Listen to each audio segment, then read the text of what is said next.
तुषाराद्रिसङ्काशगौरं कबीरं मनोभूतकोटि प्रभाश्रीशरीरं स्फुरन्मौलिकल्लोलिनी चारुगङ्गा लसत्फालबालेन्दुकण्ठे भुजङ्गा. A warm welcome to all the devotees on Raksha Sutra English.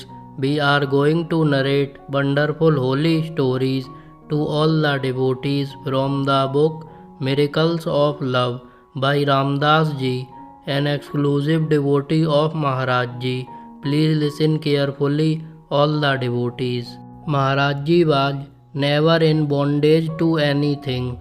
He wouldn't follow suggestions and would do the unexpected. If I asked to stay longer, for example, he would get up and go. Maharaj Ji would make predictions or say something of personal import in an offhand manner.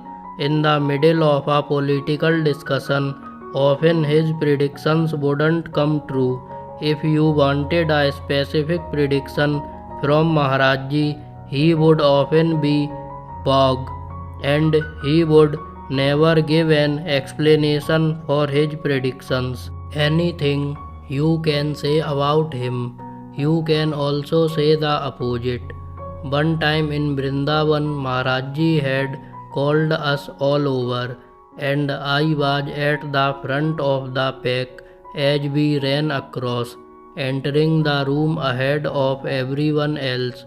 I felt as if I would caught him unaware. He saw me and got embarrassed.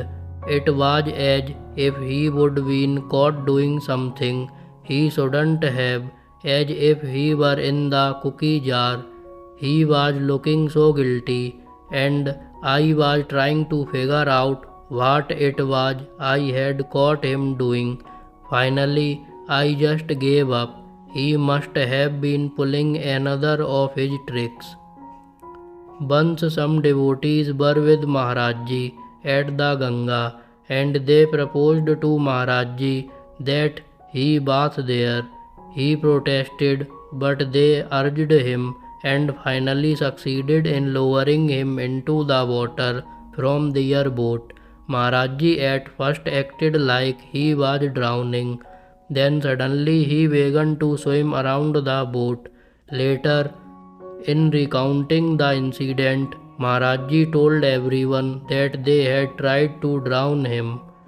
Once in the middle of the night at the ashram, we were awakened by shouts and the sounds of footsteps. People were running to and fro and lights were going on all over the place. We stuck our heads out the door to discover that Maharaj Ji was up. He wanted rotis. Then he screamed, "There's a snake in the mother's room." And when they went to check it out, what they found there was a rope. At Kanchi, he had this simple little room which we used to call his office. There was a window with shutters on the inside that he could open, where he would often sit, looking out and giving darshan.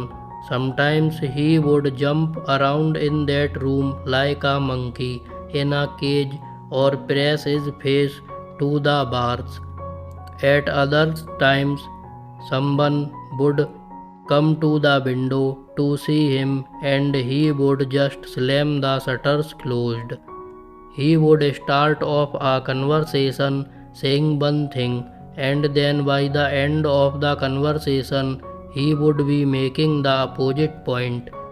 He once told one Westerner devotee about smoking dope. He said to him, "You like smoking? Charas, hashish. That's good. Shiva smokes charas. That means you like Shiva." We were all really thrilled to hear this, but then he started to turn it around saying, "What's better that you do, smoke charas or eat food?" About 5 minutes later he said, don't smoke. Once he said, "Oh, it's very nice and peaceful here in Kanchi.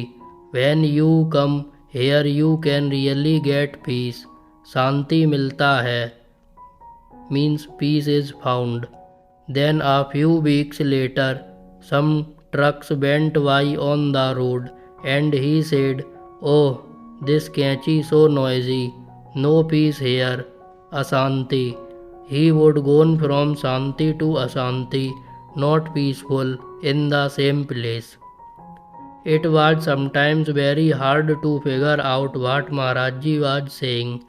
Often he would repeat the same word about 5 times.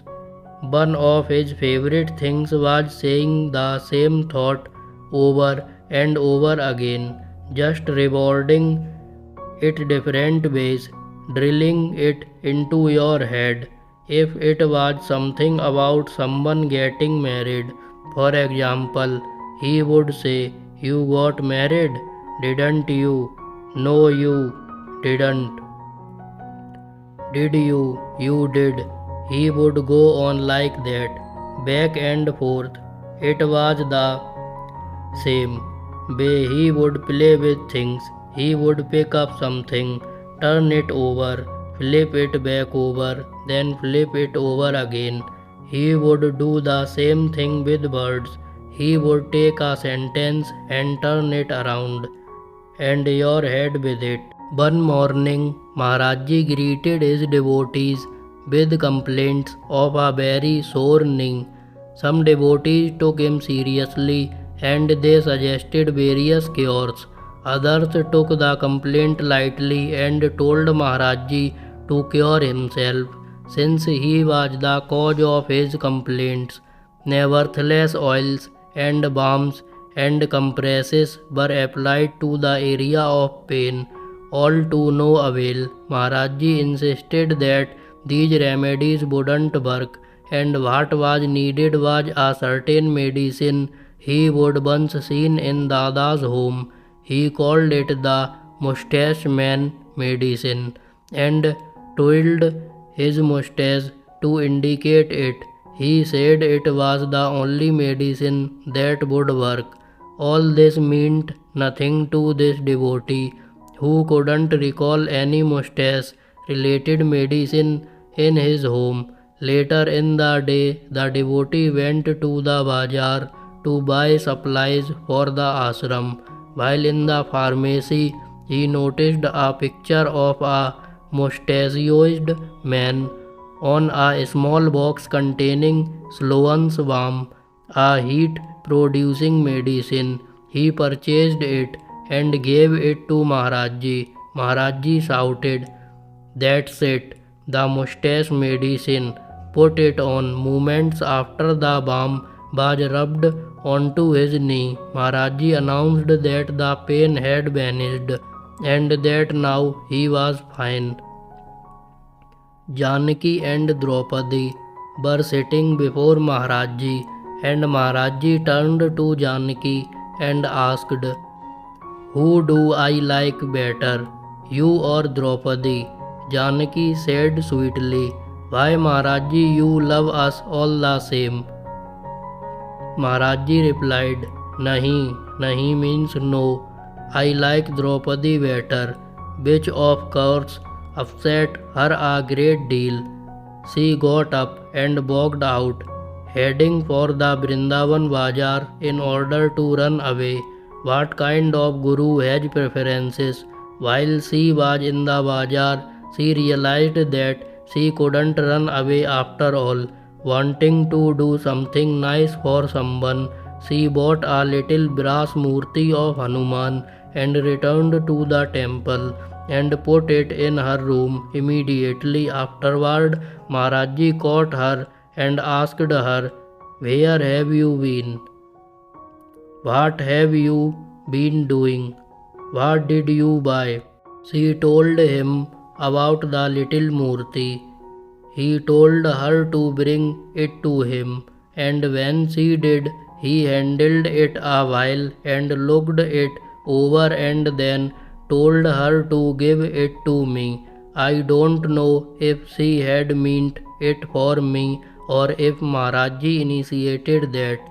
The very day after I would privately wished for a little Hanuman Murti, I was given this one.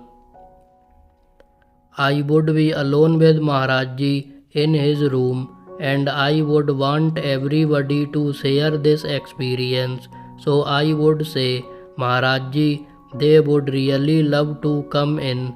He would say, should I let them in? I would say, yes, let them in. He would say, go bring them in. Sometimes he would say, nahi, you just be here. Or he would say something about all of them being Badmas. Badmas means rascals. I would argue with him that they were not all Badmas, that some of them were confused, just like me. He would say that was true. Then add, nahi, they are all Badmas. At the time of the big Havan, the fire ceremony, many people said they were going to fast, but after 2 days they ended up not fasting, and all of those who said they weren't going to fast ended up fasting. One time in Allahabad, a Sikh family had arranged to feed all of the satsang at their home and entertain us for the afternoon. I wanted to stay behind with Maharaj Ji, so I went and hid up on the roof where nobody ever went. Everyone was rounded up to leave for the outing, and after they were all gone, I was really afraid.